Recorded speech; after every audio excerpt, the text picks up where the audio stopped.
I'm Kevin Davis, and this is the Catholic Family Podcast. And over here next to me, or kind of, is Introibo, our good friend. You all know him well by now, and he is doing a series with me about occultism and occultism in society. We've talked about different things up to this point, kind of what is occultism. We talked about the Waldorf schools, occultism in education. And this week, he's going to talk about something that he has dived into in great depth, and that is occultism in the music industry. Now, I think this is something that's probably not going to surprise people too much, that there is occultism, that there is some darkness in the music industry. But as last week, I would imagine people will be a bit surprised at how deep it goes and just how bad it gets. So Introibo, go check out his blog over at Introibo at altaridei2.blogspot.com. I will link that also in the show notes. He publishes material every Monday, and it is always very good. Introibo, let's go. Thank you, Kevin. And I'm glad we're continuing this series on the occult. And this week we'll begin with music. Now, I did a series of posts going back to August of 2017, one a month, the first Monday of each month from August of 2017 up to and including August of 2019, called Singing for Satan. And what had happened a few weeks prior to that first post, I had put in the comments of another post I had written that I had back in the early 90s researched music and its connection to the evil elements that are in it. And the commenter said back, I think that would make an interesting post. Do you think you could publish your research? So I thought about it. I said, that probably would be pretty good. So I went back and I polished it off. I updated some of it that needed to be updated, and I published it once per month.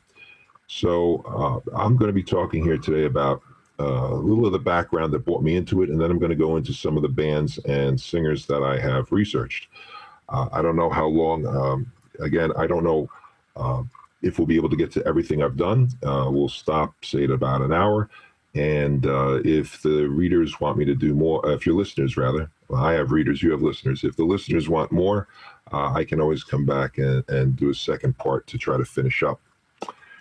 So back in the when I was in my early 20s, while I was in college, I also had an interest, believe it or not, in becoming a DJ. And it was something that I wanted to check out. I was good at public speaking, and I enjoyed it. People said I had a good voice for the radio, etc. Sure. So I got a job, part-time gig, and not making much, reading the news on a small radio station here in New York. And this was back before satellite radio and iTunes. Your favorite DJ was spinning the records that you wanted to hear, and commentary that would make you laugh or think. They became kind of like a family friend for those of us whose memories go back to that time. You would actually tune in to hear a particular DJ. Like my favorite was a guy from WPLJ-FM, which is no longer around.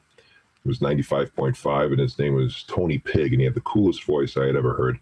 Real name Anthony Pignotti, so he's an Italian gentleman, but he just had the coolest catchphrases and everything else. And I thought that would be, I said, well, what better way than this than to, getting to witty banter and all this stuff on the radio in the biggest city in the world. I was like, this is great. So it turned out not to be for me, but I did learn quite a bit. I made a friend there who had gone off to another radio station, an even smaller radio station, where he had a show playing Christian heavy metal, which I thought, this is interesting. I never heard of this before. You have to remember this is going back then. And a young guy, and he told me his story, which was pretty interesting. He was baptized Catholic. He was brought up Catholic, and he got into drugs big time when he was in his late teens, and he was a complete mess, pretty much close to death by the time he was in his early 20s. And he met a young 19-year-old Protestant girl who was preaching, trying to convert people with the Bible. And he was smitten with her, and he asked her out. She says she doesn't date drug addicts. And he said, well, what if I got cleaned up? She goes, if you got cleaned up, I'd think about it. So he put himself through rehab, went cold turkey, came out after a year and a half clean and sober. Came back and asked her out, and she says, nope, got to get a job and be in a good job for at least 2 years. Woo. So he went and he got a job, believe it or not, as a tombstone engraver. I didn't even know there was such a thing, but it was. He would sandblast the names in the tombstones. Wow. So it was a union job, and he got taken in the union. He passed the 2 years. He was still sober. Then he asked her out. She goes, yep, now I'll go out with you. And so 2 years later, they were married. They had 2 kids. And if you would ever say someone, Frank was a drug addict, they wouldn't believe you. They wouldn't believe you. He's a pillar of the community and just an all-around great guy. I still hope to convert him back to the Christian faith, because obviously he and his wife are born agains, and that's how they raise their daughters. But I still have hope for him. He's a good-hearted person, and he told me, that when I told him about it, well, I can see why you do it, because bands like AC/DC, which is lingo, by the way, in the 1970s for being bisexual.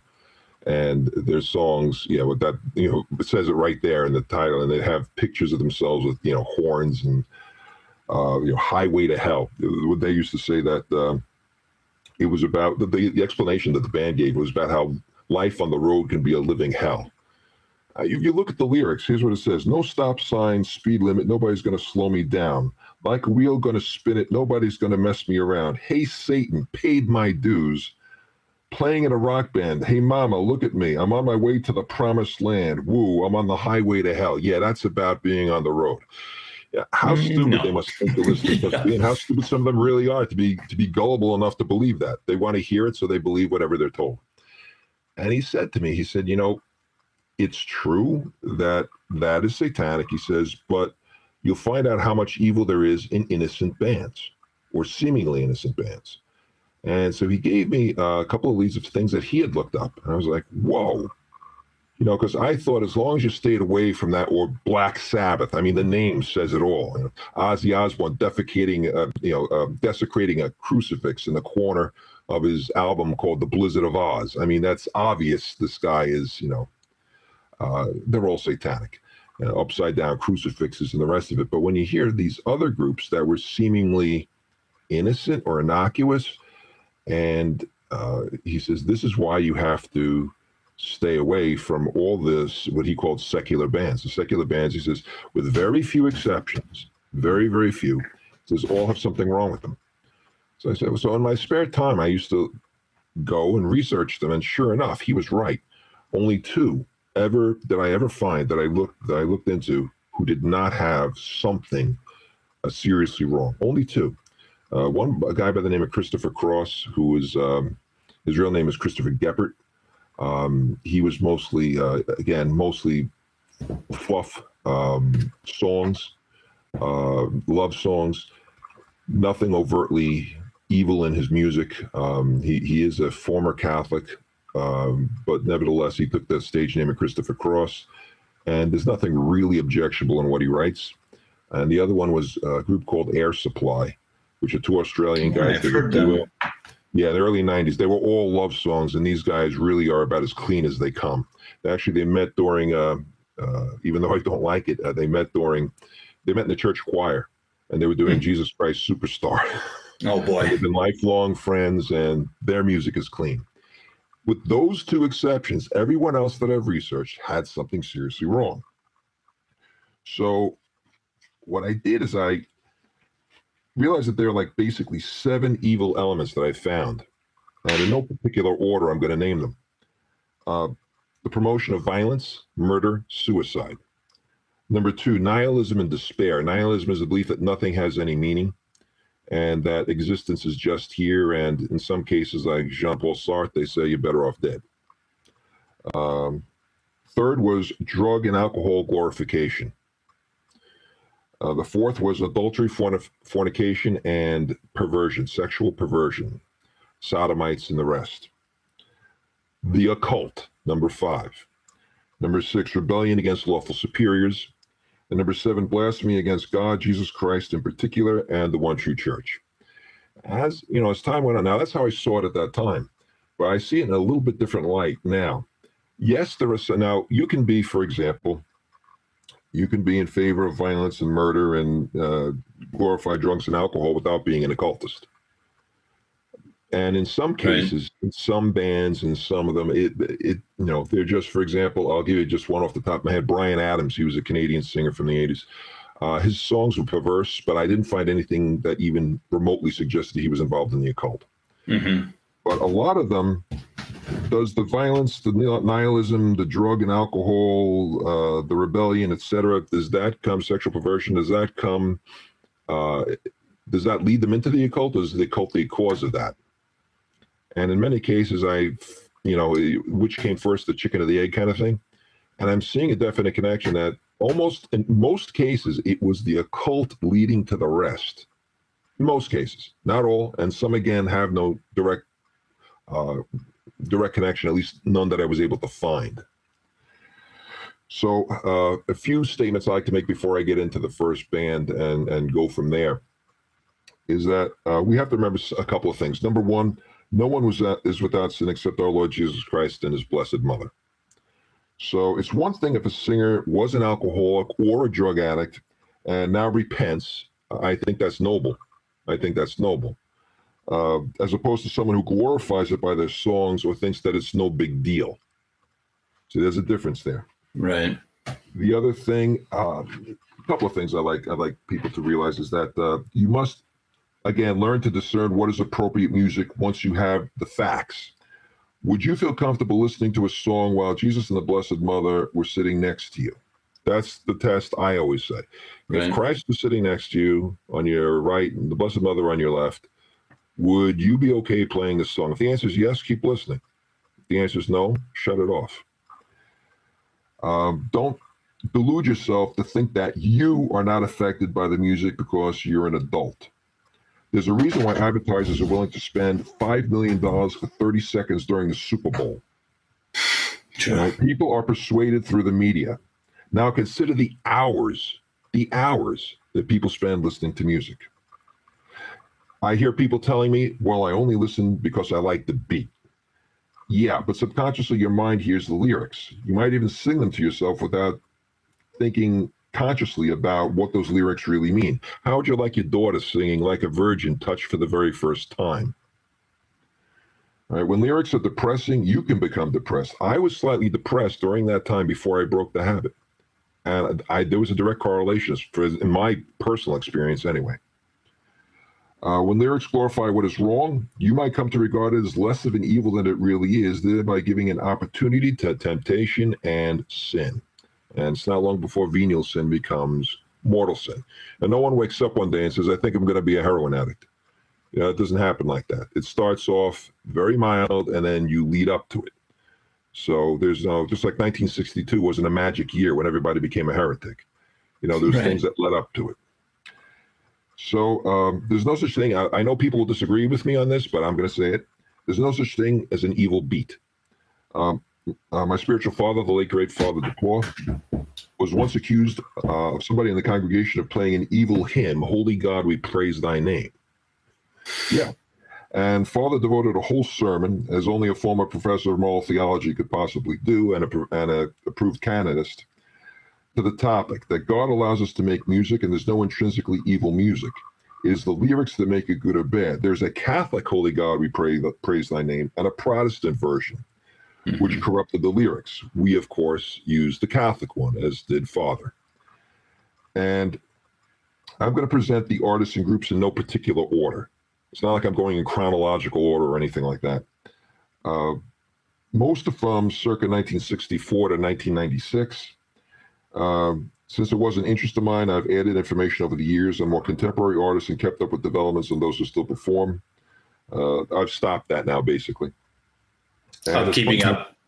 Yeah, on keeping up, basically, I stopped after the Singing for Satan series was over in 2019. So I'm still surprised when I hear, for example, in 1981, Phil Collins' In the Air Tonight was considered hard rock, and now I listen to it on, you hear it on Light FM. True. It's light, True. Contemporary, yeah. So, and finally, remember the inspired words of St. Paul from Philippians 4:8. Finally, brethren, whatever things are true, whatsoever things are honest, whatsoever things are just, whatsoever things are pure, whatsoever things are lovely, whatsoever things are of good report, if there be any virtue and if there be any praise, think on these things. And so that's what we should pay our heed to, and not the things that are trash. Well, and before you get going, and it's already been 15 minutes in, but everyone should know that this is definitely adult material. That should go without saying. I'm going to say it anyway. If your kids are still listening to this, don't listen to it with your children. Listen to it if you're an adult. I think last week we said 21 or over. I think that's a good suggestion. This is going to be very sensitive material. And the point is obviously not to glorify it. The point is to show you how bad this is and how bad it has been, and to open your eyes a little bit to the dangers of this. I think you're going to mainly focus on rock genre, but maybe other things as well. But I just want to throw that out there for anyone who's still listening with their kids. Please don't do so. Listen to it later. Okay. And I will kick this off with someone who has been treated as a quote unquote with a small g god, Kurt Cobain and Nirvana. Now, Nirvana was started by Cobain in 1987, he himself was born in 1967. And although they only released 3 full-length studio albums, Nirvana has sold an incredible 75 million albums worldwide. Wow. Nirvana is ranked number 27 on Rolling Stone's magazine 100 Greatest Artists of All Time. And Cobain himself is ranked by the magazine as number 45 among the 100 greatest singers of all time, even though you can't make out what he's saying. And number 75 among the 100 greatest guitarists of all time. They were inducted into Rock and Roll Hall of Fame in 2004, the very first year of eligibility. Their video called "Smells Like Teen Spirit," which they released, and they paid everybody $20 as extra, which is all they could afford at the time, is the most watched music video in the world, having amassed 1.2 billion viewers. Billion, not million, wow. Billion. Cobain and Nirvana are considered one of the most, if not the most, influential musicians of the 20th century.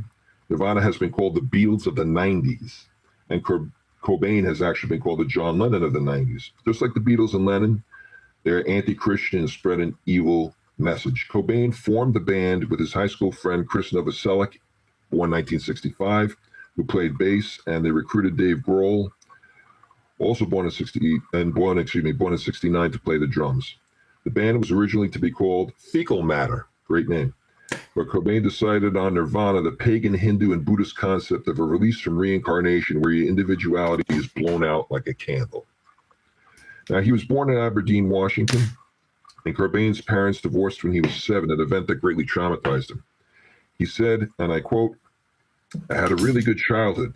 Then a classic case of divorce really affected me," unquote. He would spend the rest of his childhood bounced between his mother and father, who considered him a nuisance. Sent away to live with family friends who were born-again Protestant Christians, Cobain joined the sect, but it didn't last long before he fell away. Around the age of 13, he became a frequent drug abuser and became a full-fledged heroin addict by 1986. He penned songs full of despair and misery, echoing the state into which he had gotten himself. Cobain turned to Satan worship as a way out and to achieve respect and success. According to his biographer, Christopher Sanford, Cobain made it known publicly that he stated his goal was, quote, "to get stoned and worship Satan," unquote. That's from his biographer. Yikes. Cobain was an admitted bisexual, and he would desecrate churches with Novoselic. According to Sanford, he spray painted "God is gay," quote unquote, on the side of a church, and he would take song lyrics he was dissatisfied and set them on fire on the church's porch steps. Rolling Stone magazine reports that he spray painted "Abort Christ" on the side of a church.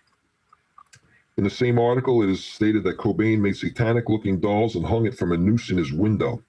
And his biographer confirms that he decorated his apartment with baby dolls hanging by their necks and blood painted all over them.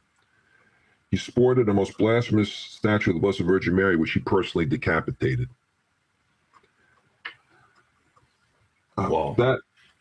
This man was so depraved that he could be seen as a hero, and that his anniversary of his suicide is commemorated demonstrates the depths of depravity that our society and the music industry has gone.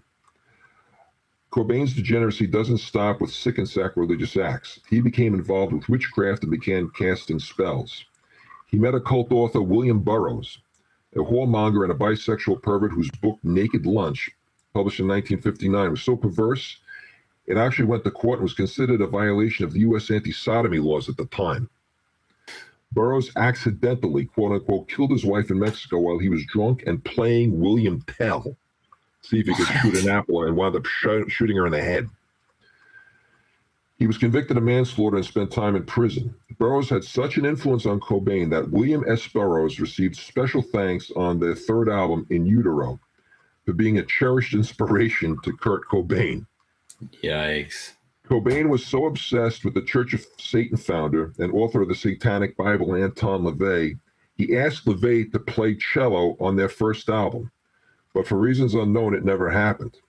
It was through his involvement with witchcraft that led to Satanism, outright Satanism, that Cobain's inspiration for songs came via automatic writing. Now, automatic writing is when someone puts pen to paper and the hand starts to move without you doing it. All right. This is a process where demons are channeled. And according to a Rolling Stone interview, Cobain was, quote, stumbling on melodies by means he himself didn't fully understand when his hand moved. As a result of his inspiration for songs, the band signed its first major label, DGC Records, and they put out a second album entitled Nevermind in 1991. The first single, Smells Like Teen Spirit, was an instant success. So much so, the song has been referred to as, quote, the anthem of alternative rock. By Christmas of that year, the album was selling 400,000 copies each week and was outselling Michael Jackson, culminating with 30 million copies sold. The record company was shocked, and they didn't expect it to sell more than 250,000 copies. Immediately shooting to superstardom, the band put out its third album, In Utero, in 1993, which was another enormous success. On the original cover, it has a picture of a little boy, and he's swimming underwater, and there's like money in front of him attached to a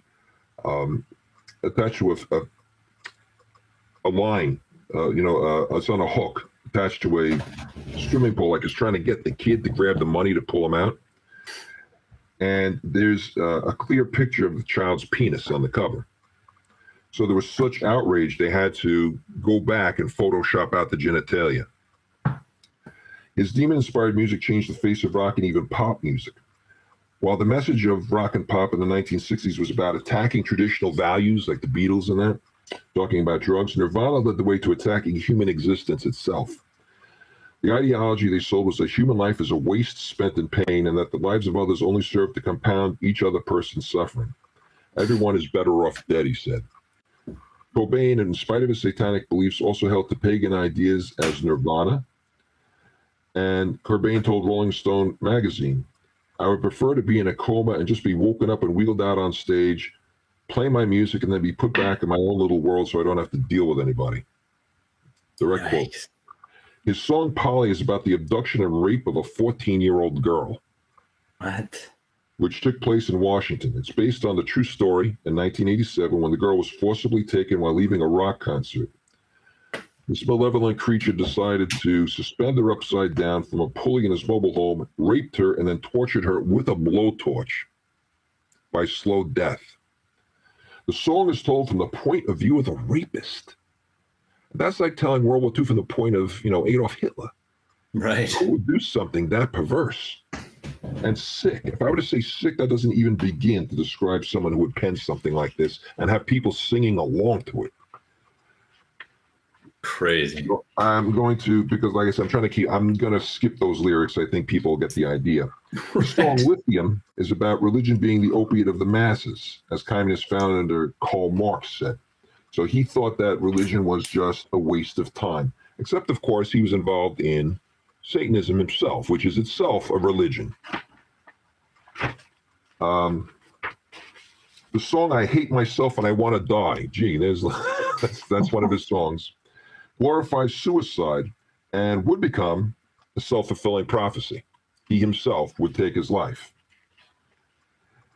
Cobain's widow, the equally detestable Courtney Love, who started a group called Hole, indicated that he was his homosexual escapades went well beyond 3 or 4 men, when she claimed he'd made out with half the guys in Seattle. He publicly French kissed his bass player Novoselic on Saturday Night Live TV show, and that was censored for years. And he would publicly display his perverted penchant for cross-dressing while in concert. He would come out looking like a woman. Most people didn't know that, and then he would go back into his grunge outfit. He would carry around pictures of women engaging in sex acts with animals. He was a very big fan of bestiality. And he always kept the bestiality pictures on him at all times so he could look at them. What? When journalist Lynn Hirschberg wrote of his wife, Courtney Love, unfavorably in Vanity Fair magazine because she was taking cocaine while she was pregnant, Cobain stated, and I quote, "I'm going to kill this woman with my bare hands. I'm going to stab her to death. First, I'm going to take her dog and slit its gut out in front of her and make her watch it, and then defecate," he didn't use the word defecate, "all over her and stab her to death," unquote. And that's from the Kurt Cobain biography on page 172. If anyone thinks that's I'm making that up, that was what he said he would do. And that he hated people was evident from his biography, where he is quoted as saying, "99% of the humanity could be shot if it was up to me, and I think they should." Nice guy. Yeah, I mean, and think about that. This is in the 90s, and what happened in 1999, Kevin? We had the first of the really big school shootings, didn't we? Right? And everybody was looking up to this cretin. Right, that's Columbine, yeah? Columbine started, right? It started in April 20th, Hitler's birthday, Right. in 1999. And there's been many since. His biographer muses Nirvana and the new fauna of Seattle rock shared a number of attitudes and tastes, including a form of eroticism centered on punk, a public display of apathy, disinterested in work, a cult of feminism, and the subversion of traditional values via music. On April 5th, 1994, Cobain went home and shot himself in the head with a shotgun. His suicide note was addressed to his invisible friend named Bodda, B-O-D-D-A. He had an invisible friend. His body wasn't found until April 8th, 3 days later, so his body was decaying for 3 days. He complained his muse had gone south and that he couldn't automatically write anymore. And since he became depressed, and he said he only really cared about his music and that it was gone, he took his life at the age of 27. He thought of the false idea of reincarnation: if you're completely happy and your soul lives on, I'm not afraid of dying. Total peace after death. Becoming someone else is the best hope I've got. And now, having gone to judgment, I think Kurt Cobain knows the truth, and he's not somebody else. That's what I found out about Nirvana. That's the first one up on there. Wow. Boy, that is, and as you said, it's just an incredible thing that these things, this is a lot of this stuff is from his own biography. And as you said, this guy is labeled as a hero. I mean, can you imagine? I mean, I just in a normal society, any even vaguely moral society, you wouldn't be playing this music on the radio. No. And, you know, again, I'm going to show the influence of music. 2 people. Daniel Casper, who was then 28 years old in 1994, shot himself in the head upon coming home for a vigil, a late-night vigil for Kurt Cobain. He didn't want to live if Kurt Cobain didn't live. Wow. And a 16-year-old girl went home from the vigil that day, locked herself in a room with Nirvana music blasting, and shot herself in the head because she wanted to die like her idol. Yikes. So, yeah, keep telling yourself that music has no effect on me. So, next one. Michael Joseph Jackson, better known as Michael Jackson, or Jacko, or Wacko Jacko, as I call him, was one of the most, if not the most popular music entertainers in world history. According to Guinness, he is the most successful entertainer in history. He is called the King of Pop. Jackson was one of 8 children born in Gary, Indiana, to Joseph and Catherine Jackson. He got his start in music at the age of 6 in 1964 when he formed the group the Jackson 5 with his 4 brothers. In 1971, Jackson signed on as a solo performer with Motown Records. Within 10 years, he became an icon in pop music. His videos, produced for the nascent MTV, remain among the most popular of all time. In 1982, Jackson released his 6th studio album entitled Thriller. By November of 1983, it became, and it remains as of the time I wrote this, the best-selling album of all time, having sold 66 million units worldwide. Now, he holds the distinction of being the most awarded musician of all time. 13 Grammy Awards, 24 American Music Awards, and was inducted into the Rock and Roll Hall of Fame twice. He had 13 #1 singles in the United States alone, and he's the only recording artist to have a top 10 hit in 5 consecutive decades. And he has been called the most successful entertainer of all time. Now, Michael Jackson was raised as part of the Jehovah's Witness sect, which, despite their protests to the contrary, is non-Christian. They deny the Trinity, the divinity of Christ, and have their own bastardized version of the Bible called the New World Translation. The witnesses are expected to go door to door to proselytize. They have one up on Bergoglio on that one. And Jackson said, Sundays were my day for pioneering, which is the term the JWs use for missionary work. We would spend the day in the suburbs of Southern California going door to door, making rounds at the shopping mall, distributing our Watchtower magazine. I continued my pioneering work for years and years after my career had launched. Upon becoming highly successful, he was disfellowshipped, which is their version of excommunication, by the witnesses for being too worldly, but he still continued to self-identify as a witness anyway. Before his death, he was rumored to have converted to Islam and changed his name to Mikhail, but that was proven to be false. He did admire Mohammedans. There was even speculation he had interest in Judaism, and there was even a rumor that he had become a born-again Protestant Christian 3 weeks before his death. There was a controversy surrounding his album, His Story, past, present, and future, HIS being capitalized, his, as in his story. One of the songs, They Don't Care About Us, was considered to be anti-Semitic. It contains a bad lyric, and he went and he had to take out that reference to Semitic people. What is certain is that Jackson was deeply involved in occultism. Jackson's video for the track off Thriller is seeped in occult themes. It was so occult that at the beginning of the video, when it first came on TV, MTV, Michael Jackson explained that due to his strong religious convictions, he did not believe in the occult. The following are facts that give lie to Jackson's claim of repudiating the occult. And one has to wonder what kind of religious conversion he really followed. Here are the facts. The Thriller video was one of the most violent ever seen at the time. It shows 27 acts of violence, accusing depictions of lycanthropy, which is a man turning into a beast or a werewolf, a chase scene, and an off-screen murder. The video employed actor Vincent Price, who I personally met, Kevin. I met him personally. Interesting. Died in 1993. Price was in many horror movies and was an occultist. He was a self-proclaimed Wiccan, and he had an old record, now an audiobook that you can buy on Amazon.com, entitled Witchcraft, Magic, and Adventure in Demonology. The chapters include how to communicate with evil spirits, curses, spells, and charms, and how to make a pact with the devil. What? His daughter is also a known lesbian and occultist. Jackson began grabbing his crotch while dancing. His gestures in many performances simulated masturbation. In the song Thriller, he sings, "They're out to get you. There's demons closing on every side. They will possess you unless you change the number on your dial." But it's not about the occult, and he doesn't believe in it. His famous moonwalk, wherein he dances moving backwards, is exactly what occultist Aleister Crowley wrote in his book, Magic, with the K at the end, in Theory and Practice. What he said is this, and I'm quoting now from Aleister Crowley's book, Magic in Theory and Practice. First method, let the exempt adept train himself to think backwards by external means as set forth in the following. Let him learn to write backwards with either hand. Let him learn to walk backwards. Let him constantly watch, if convenient, cinematography films and listen to phonograph records, reversed. And let him so accustom himself to these things that they appear natural and appreciable as a whole. Let him practice speaking backwards, thus, for I am he, let him say, ma I. Let him learn to read backwards. In this, it is difficult to avoid cheating oneself, as an expert reader sees a sentence at a glance. Let his disciple read aloud to him backwards, slowly at first and more quickly. Of his own, let him devise other methods.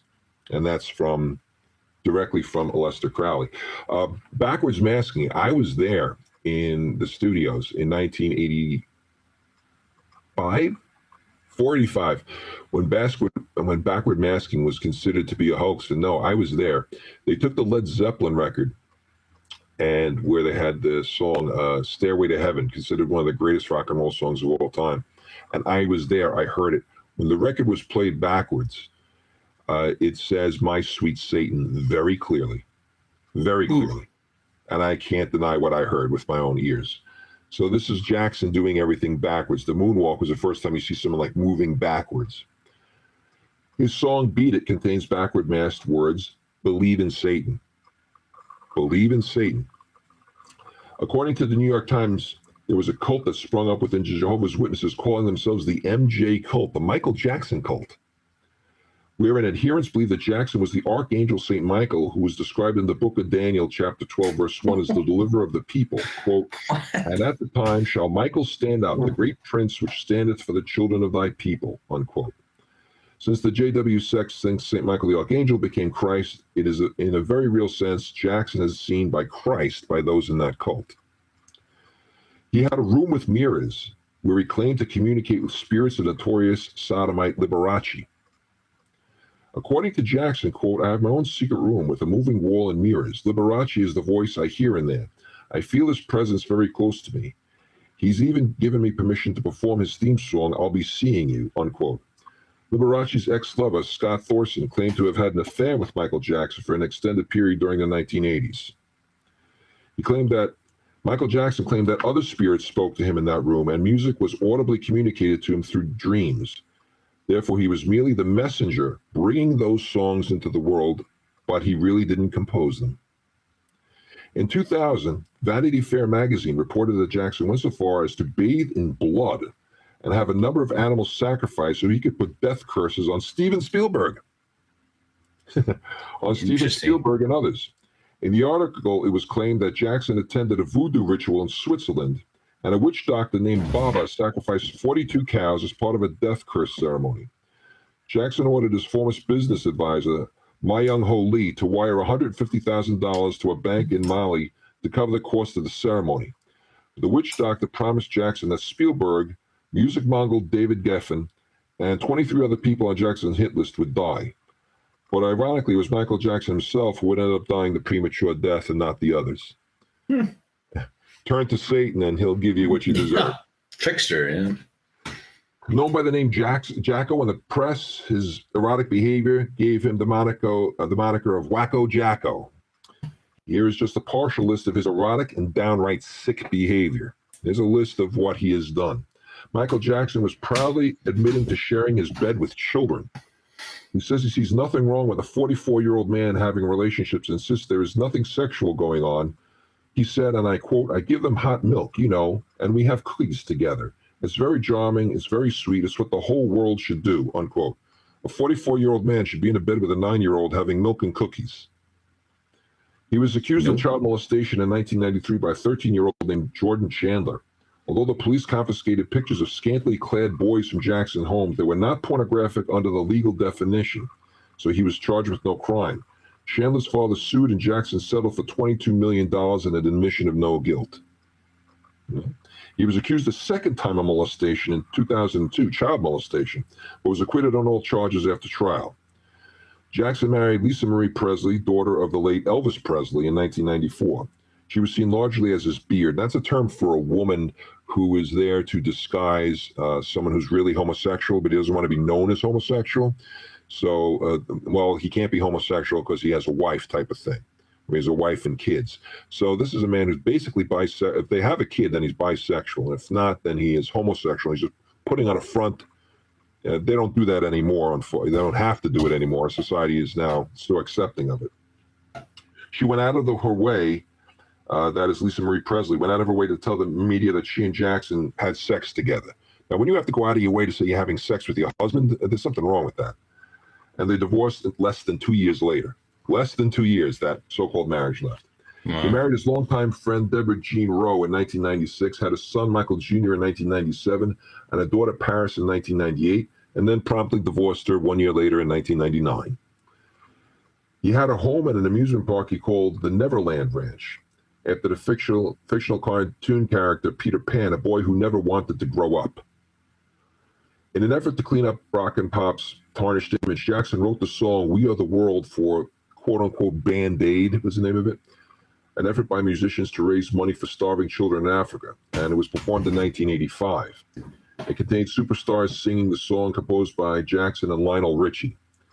The lyrics sound nice, but they're perverse. Here's what they say. We are all a part of God's great big family, and the truth you know, love is all we need. We are the world, we are the children, we are the ones that make a brighter day, so let's start giving.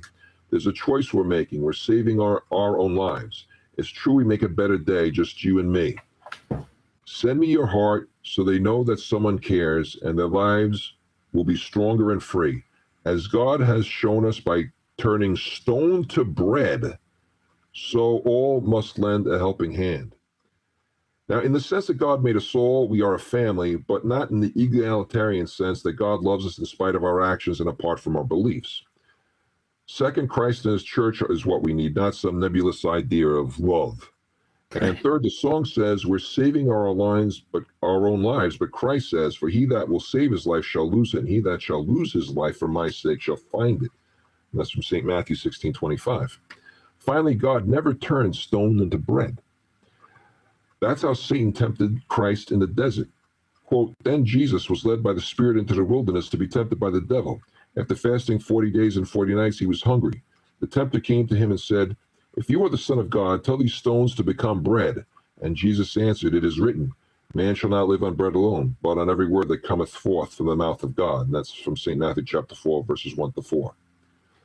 And just a sample of his other songs, Billie Jean tells a story of an illicit affair with a groupie and the denial that the child she had is fathered by him.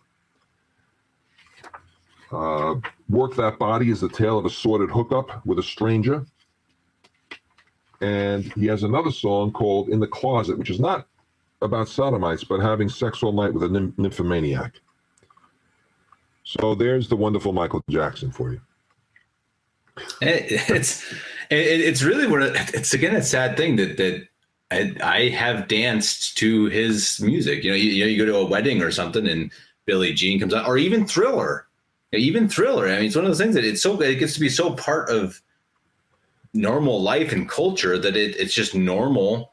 And for years it was for me too, and I would find myself singing to these songs until it eventually kind of hit me. It's like, okay, what am I doing? And I really started to actually think about what am I actually singing to? What am I listening to? And boy, oh boy, once you start even looking a little bit into these things, you see, and you look a lot into it and you see that they're just unbelievable perverts and Satan worshipers, for goodness sake.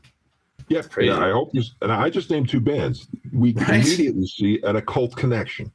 Yeah, immediately. And they're not known to be satanic like AC/DC or Black Sabbath, but there they are.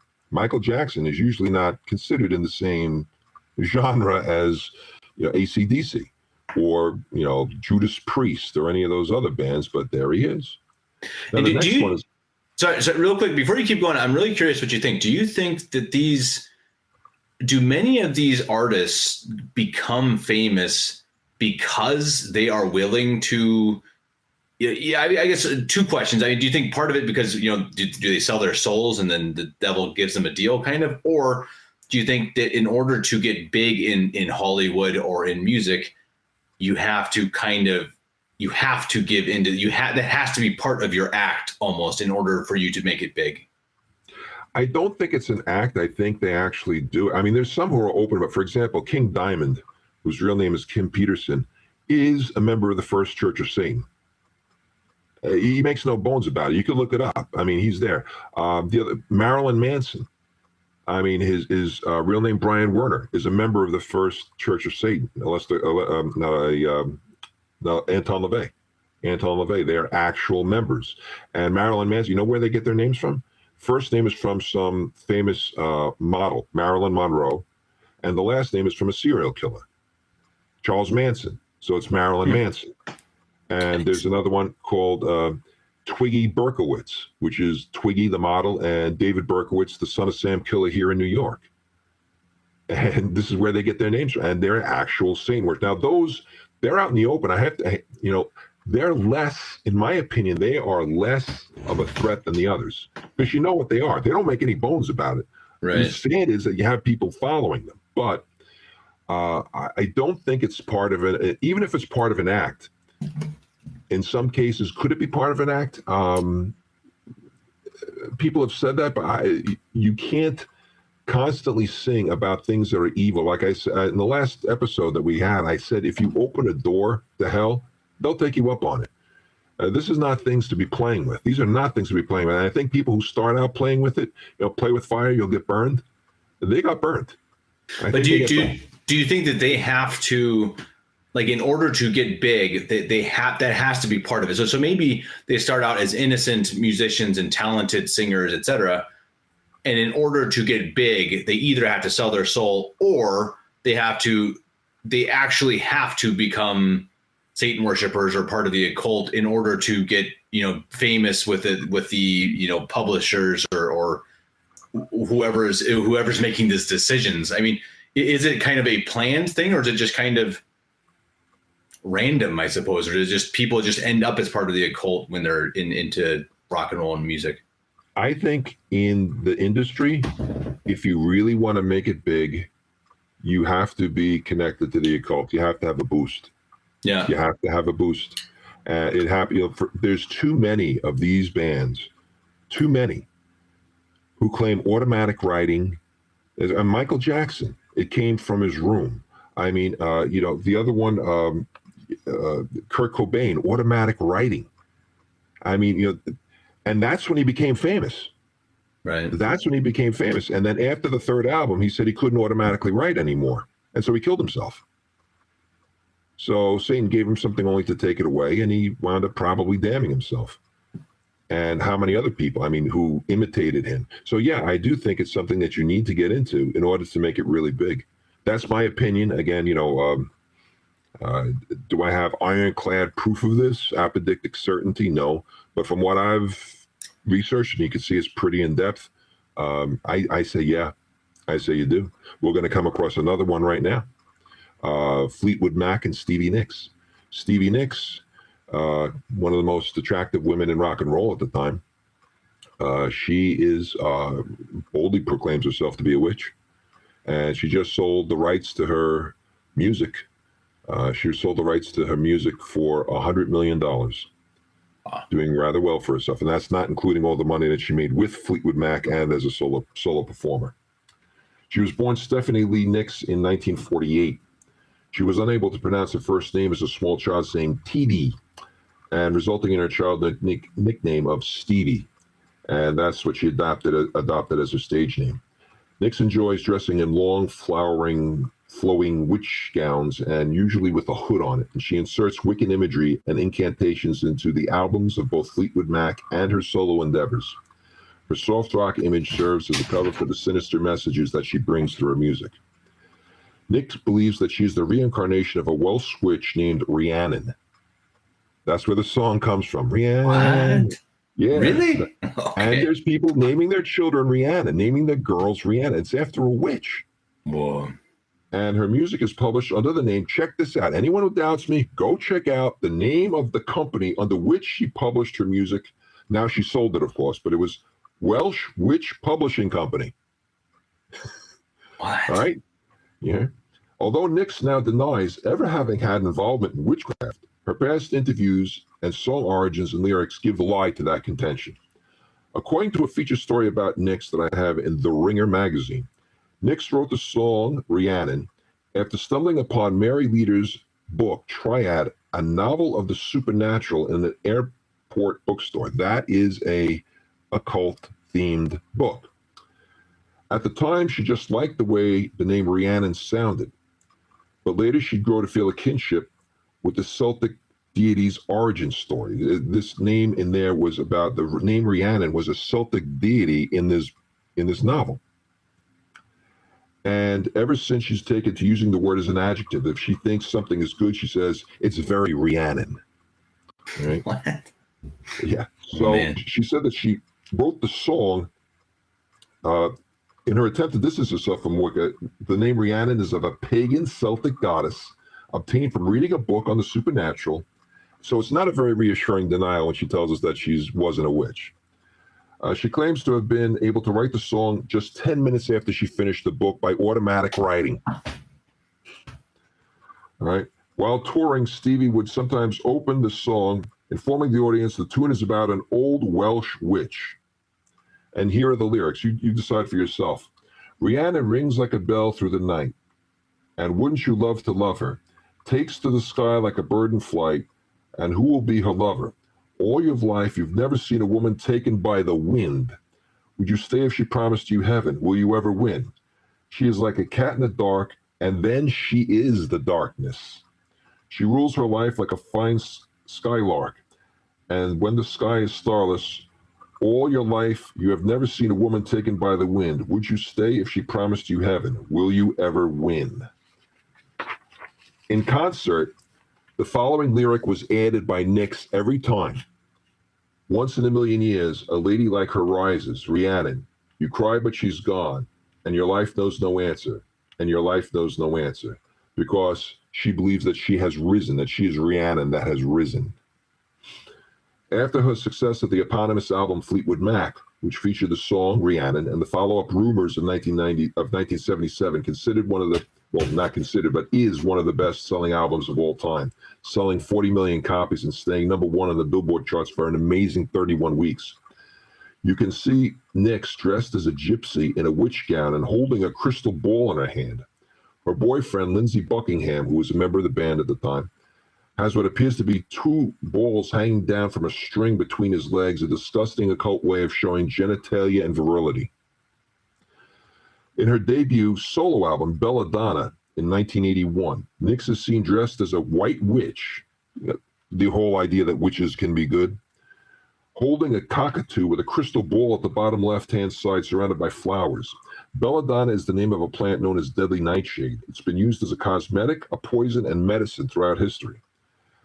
It's been called belladonna, which is Italian for beautiful woman, because the herb was used as eye drops by women to dilate the pupils of their eyes to make them appear seductive. It has also been used by witches due to its ability to induce hallucinations. Nicks was a raging cocaine addict, as were all the members of Fleetwood Mac, and was no stranger to hallucinations. Her addiction almost killed her several times, and to this day she suffers from seizures as a result of the damage to her brain. She takes large doses of the medication Klonopin to try to control her grand mal seizures that she has even on stage sometimes. The ballad Landslide, which is considered one of the most beautiful ballads of all time, gets its name from a term for drug addicts who crash. You get a landslide.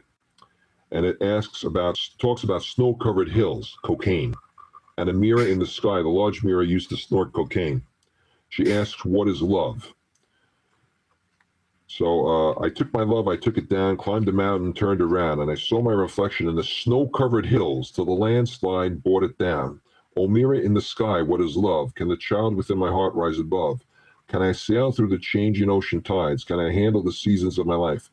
Well, I've been afraid of changing, kicking a drug habit, because I've built my life around you, cocaine. Nicks claims that the hit song Sarah was written in memory of one of her 4 aborted children. She's had 4 abortions because she said that music was more important than having babies. She conceived them all with different men. This particular child was conceived with Don Henley, the occult practicing drug addict from the band The Eagles. And Nicks said she would have named the child Sarah if she had chosen not to murder the baby, and it was a girl. Henley was going to build a house for them when he found out she was pregnant, but Nicks thought that her career was more important, which is why she murdered all 4 of her unborn babies. One was fathered by Henley, one by her boyfriend Buckingham, one by rock star Joe Walsh, and another by whoever she was sleeping around with at the time. I don't even think she knows. The pertinent part of Sarah says, Sarah, you're a poet in my heart, never change, never stop. Now it's gone, and they say it doesn't matter what for. When you build your house, call me. All I ever wanted to know, that you were dreaming. There's a heartbeat. No, it never really died. You never really died. Yeah, her baby really died, and she killed it. Yet Nicks assures us it's much more fun, and it's much better to be the crazy auntie of a child than to be a stupid mother. Yikes. Yeah. The song You Make Loving Fun, written by later Fleetwood Mac band member Christy McVie, wife of John McVie, sings of the happiness she had during an adulterous affair. Sweet, wonderful you can make me happy with the things you do. Oh, can it be so? This feeling follows me wherever I go. Now, here's Nicks and the Occult in her own words. This is what she said, and these are from Circus Magazine, and I have I have them all.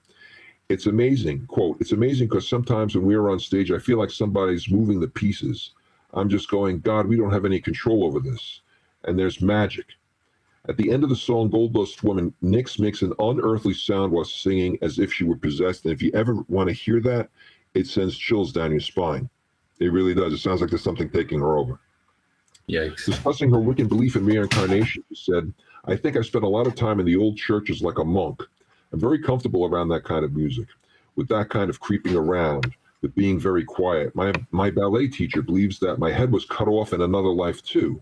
I totally give with my body except for my neck. Even if I go to the beauty salon, I can't put my head back. They would have to hold it or it will drop. The same thing happens when I dance or get a massage. It's very weird." Another quote, "I love Halloween, and I love haunted melodies. I've never been and probably never will be a down-home rock and roll songwriter. I try to add the extra spooky dimension to whatever I do. I want my songs to sort of step a little bit into the bizarre." Asked why she doesn't discuss her many past lives that she claims to have, she replied in an interview, "I think that side of your consciousness is sort of its own thing, and I don't want to bring that too much into this life. It's my quiet inspiration."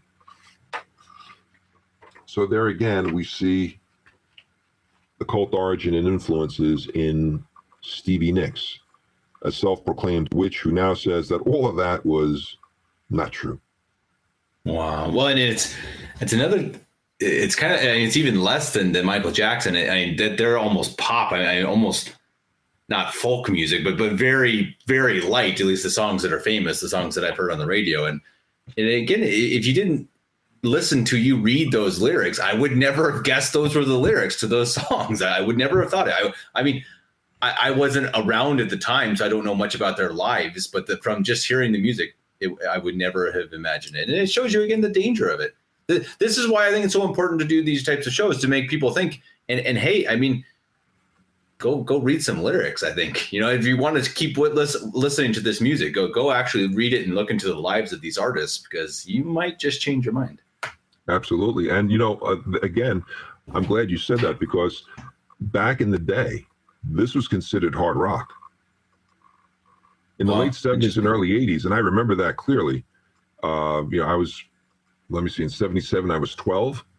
So I remember them on the radio, and they only were played on hard rock stations. Wow. It wasn't until the early 90s that they were considered, you know, soft rock or pop rock. But the genre that they originally came in was considered hard rock. So it's interesting how it changes. For sure.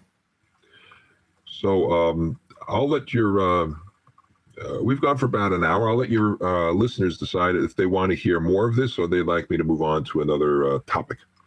It's great. I really appreciate it. And I think it's kind of a sad thing that you can probably go. I bet you could go on forever. As you said, you did this for a year. So I'm sure you have band after band after band. 2 years. Okay, 2 years. I mean, it's on and on and on. And I ironically enough, I did a little bit of DJing, wedding DJ, so not on air DJ. Unfortunately, I wanted to, but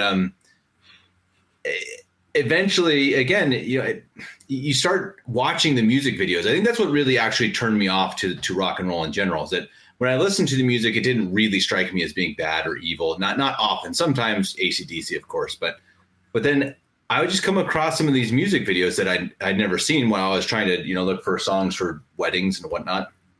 And it just blew me away. They don't hide it. I mean, and of course, like the half nakedness is kind of expected, which is, of course, I'm not downplaying that. That's terrible and immoral. But then you really have practically Satanism on YouTube. I mean, it's totally open and out there and straight up evil in your face. They don't hide it. And ladies and gentlemen, if you're still listening to rock and roll, I think Introibo is with me.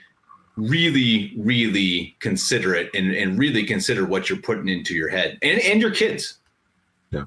And it's not just the rock and roll genre, to be fair. Sure. It is also hip hop, rap, you know, pop, It's again, Country. I'm going to say the word. It's the country. Yeah. Yeah.